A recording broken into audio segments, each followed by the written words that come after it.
नमस्कार। एक बार फिर से आपका स्वागत है AR मैथमेटिक्स एकेडमी की ऑनलाइन यूट्यूब क्लासेज में। तो दोस्तों, अगर अपन कल के पेपर का एनालिसिस करें तो BSc थर्ड ईयर के अंदर कल दो पेपर हुए थे अपने, एलजेब्रा और कॉम्प्लेक्स। ठीक है। अब यहाँ पे भाई पिछला सेशन में टाइम कम मिल पाया था बच्चों को, तो कुछ चीज़ें मैं आपको बता देता हूँ। भाई पहली बात तो ये है कि जैसे यूनिट फर्स्ट जो था उसमें पहला क्वेश्चन था और दूसरा क्वेश्चन था। पहले क्वेश्चन में ए बी और सी, और यहाँ भी ए बी और सी।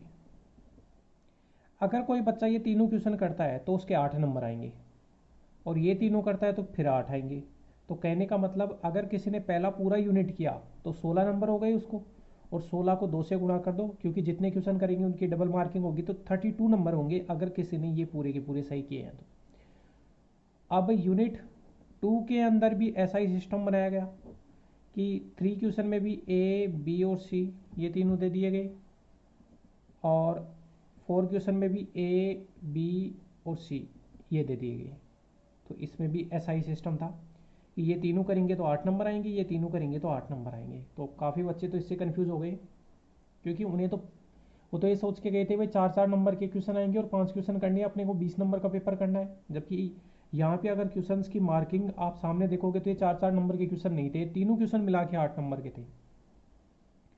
अगर अपन बात करें कि जैसे मैंने ऑनलाइन के अंदर आपको अलजेब्रा पढ़ाई थी, तो उसमें मैंने unit number first, unit number second, unit number third और यूनिट नंबर फोर्थ ये पूरा पार्ट करवाया था, अथवा के ऊपर और नीचे का सारा पार्ट आ गया इसमें। ठीक है। और अगर आप देखोगे यूनिट नंबर 5 फिर टाइम की कमी की वजह से मैंने उसको रख लिया था। तो यूनिट नंबर 1 के अंदर 3 और 3 6 क्वेश्चन आए, इसमें भी 6 क्वेश्चन आए, 6 और 6 12, इनमें 4 4 क्वेश्चन थे। तो इन 20 क्वेश्चन में एक भी क्वेश्चन ऐसा नहीं था जो अपने लेक्चर्स के बाहर था और क्लास नोट्स के बाहर था। अगर ऑफलाइन में जिन्होंने पढ़ा है उनमें पूरे के पूरे 20 क्वेश्चन क्लास नोट्स में थे, आप कभी भी चेक कर लेना जब आपको टाइम मिले। और ऑनलाइन के लेक्चर आप ओपन करके देखोगे तो 20 के 20 क्वेश्चन क्लास नोट्स में थे। अगर अपन कॉम्प्लेक्स की बात करें तो कॉम्प्लेक्स में जैसे यूनिट नंबर फर्स्ट था उसमें 4 क्वेश्चन थे, यूनिट नंबर सेकंड था उसमें भी 4 क्वेश्चन थे, इसमें 4 4 क्वेश्चन का सेट था। इसके अंदर भी मैं 4 यूनिट ही आपको करवाया था, और 4 यूनिट के अंदर टोटल जैसे वैसे तो 5 यूनिट होते हैं, लेकिन टोटल 16 क्वेश्चन का मैटर मैंने करवाया था। 16 में से 15 क्वेश्चन अपने क्लास नोट्स में से हैं, आप देख लेना। फर्स्ट यूनिट के अंदर एक कॉम्पैक्ट सेट वाला मैंने बता दिया था भाई, इसको टाइम रहेगा तो बताएंगे, वो भी इंपॉर्टेंट क्वेश्चन बनता था, वो पता भी था अपने को। लेकिन आप 15 जो क्वेश्चन है वो क्लास नोट्स में से थे। अब आप नहीं पढ़ के जा रहे तो ये आपकी गलती है। अब एक कमेंट आया था आज अभी फेसबुक उसके ऊपर, अपने यूट्यूब चैनल के ऊपर, कि सर आपने कल बताया था उसमें से कुछ भी मैच नहीं हुआ। तो मैं आपको बता देता हूँ कि सबसे पहले तो मैंने ये डिस्कस किया था आपसे कि भाई जो मैं बता रहा हूँ वो नेसेसरी या सफिशियंट नहीं है। ठीक है। इसके बावजूद भी मैं आपको बता देता हूँ कि जो मैंने बताया था उसमें क्या क्या आया था। ठीक है। अगर अपन बात करें एलजेब्रा के पेपर की, तो एलजेब्रा का जो पेपर है,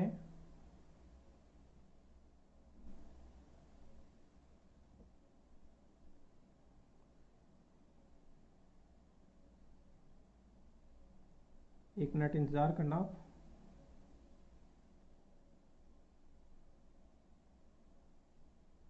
हाँ, एलजेब्रा के पेपर में अगर आप फर्स्ट का बी क्वेश्चन देखोगे, देखो फर्स्ट का ए तो बिल्कुल आसान था, वो 1 नंबर का ही था, ये 1 नंबर का था।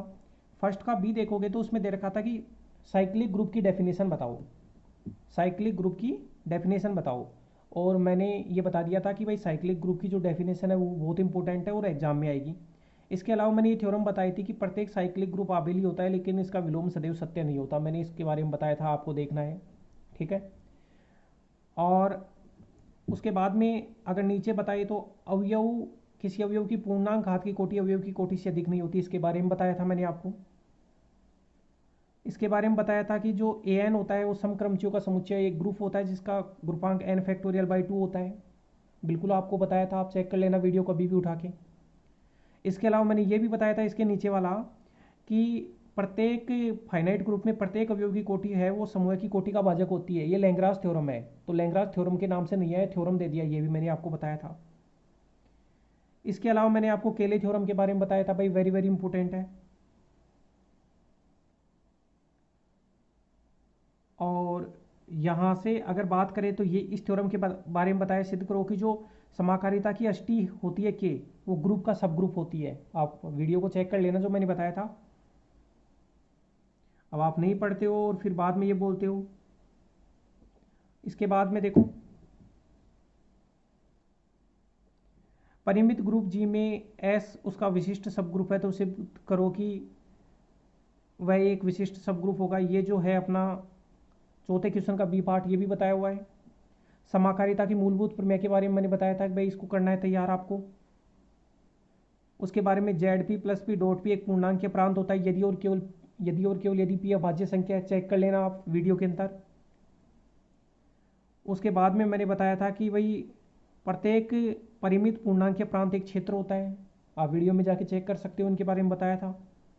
तो फिर बाद में ऐसे बोलना गलत है कि भाई आपने बताया नहीं। पहली बात तो है कि एक भी क्वेश्चन क्लास नोट से नहीं आ रहा, फिर क्लास नोट्स के अलावा मैं इंपॉर्टेंट क्वेश्चन की लिस्ट और दे रहा हूँ, उसमें से भी आए हैं, वो भी नहीं पढ़ के जा रहे, तो ये आपकी गलती है। एक क्रम विनिमय तत्सम केवल एक क्षेत्र होता है यदि इसकी उच्चिष्ट गुंजावली ना हो, ये बताया था। इसके अलावा पूर्णांकों की वजह जेड प्लस डॉट एक मुख्य गुंजावली होती है, ये आपको बताया था। आर अपॉन आई विभाग वाला एक क्षेत्र होता है, ये वाला आपको बताया हुआ है। तो कुल मिला के आप ना तो लेक्चर्स को ढंग से पढ़ रहे ना और कुछ कर रहे। अगर अपन बात करें कॉम्प्लेक्स एनालिसिस की,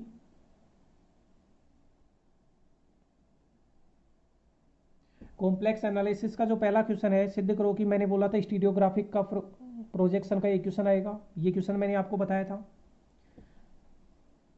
आप कॉम्प्लेक्स वाला जो इंपोर्टेंट क्वेश्चंस का सेट था उसको चेक करना। सीआर इक्वेशन की पोलर फॉर्म के बारे में बताया था कि वेरी वेरी इंपॉर्टेंट है। ये यहाँ से समाकलन की जो मूलभूत प्रमेय थी उसके बारे में बताया था मैंने। इस क्वेश्चन के बारे में बताया था कि भाई ये क्वेश्चन इंपॉर्टेंट है। ल्यूवेल थ्योरम के बारे में बताया था, आबेल थ्योरम के बारे में बताया था, इन क्वेश्चंस के बारे में बताया था। अब ईच एंड एवरी क्वेश्चन मेरे पास थोड़ा ना होता है, जितना हो पाता है उतने तो हम बता देते हैं। अब आप चाहो कि डिट्टो हमारे को पेपर बताओ, तो वो तो आता नहीं देखो हमारे पास। इसके अलावा अगला जो यूनिट है उसके भी मैं बताता हूँ, एक बार मैं ढूंढता हूँ इनको। हाँ ये देखो, अभिसरण त्रिज्या रेडियस ऑफ कन्वर्जेंस की क्वेश्चन मैंने बताए थे, आप लेक्चर को चेक करना। ये Z upon Z minus one Z minus three, ये बताया था क्वेश्चन को, आप चेक कर लेना जाके। चौथे चैप्टर के अंदर सातवें का पहला ये मेरा बताया हुआ है, सातवें का दूसरा बताया हुआ है, सातवें का तीसरा, आठवें का पहला और आठवें का दूसरा। सातवें का पहला, सातवें का दूसरा, आठवें का पहला, आठवें का दूसरा, चारों क्वेश्चन बताए हुए हैं। अब आप नहीं पढ़ रहे तो ये आपकी गलती है। अगर कोई भी बच्चा ये बोले कि सर जैसे मैंने चार चार यूनिट्स पढ़ाए थे, इनमें से एक भी क्वेश्चन अपने क्लास नोट्स के बाहर है, तो आप बताओ मेरे को। और इसके अलावा भी अब इंपॉर्टेंट क्वेश्चंस जो मेरे को लगते हैं वहाँ पे मैं शुरू में ही बता देता हूँ कि इनको पढ़ के जाना नेसेसरी है, सफिशिएंट नहीं है। नेसेसरी का मतलब जिस बच्चे ने अभी तक कुछ भी नहीं पढ़ा वो इनको पढ़ के जाओ कम से कम। तो यहाँ पे कम से कम 12-13 क्वेश्चन हैं, वो जो मैंने बताए थे उसके अंदर एल्जेब्रा के क्वेश्चन में थे, एल्जेब्रा के पेपर में 12-13 क्वेश्चन अपने कॉम्प्लेक्स के पेपर में थे। तो ये सारा का सारा जो पोर्शन है उसको आप पढ़ो भाई। और अब डायनेमिक्स का पेपर है तो उसकी अच्छे से तैयारी करो। धन्यवाद।